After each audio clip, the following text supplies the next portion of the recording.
The next thing about the line is that assume start the line from, for example, 5 and 5 here, 5 and 5, and then I go for 50.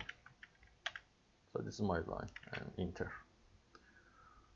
So assume I have this line here. If I click on that line, it's going to show me these points, these points here. These are the grip of the line, and I can use those grips to change or edit a line. For example, if I just click on this one and I move it, basically I can move that end of the line to any location that I want. So for example, if I move it here, so my line is gonna be there. If I click on the middle one and move it, it move the entire line to new location.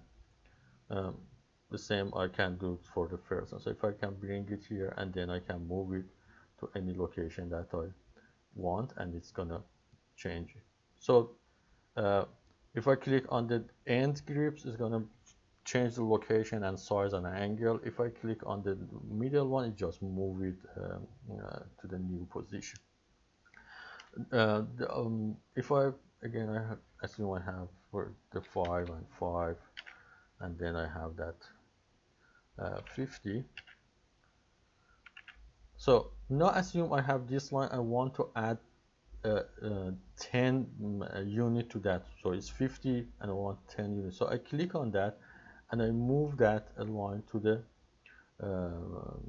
for example to the right, and you see that box here has the number. So if I want to add 5 units, I just enter 5 in that box and enter.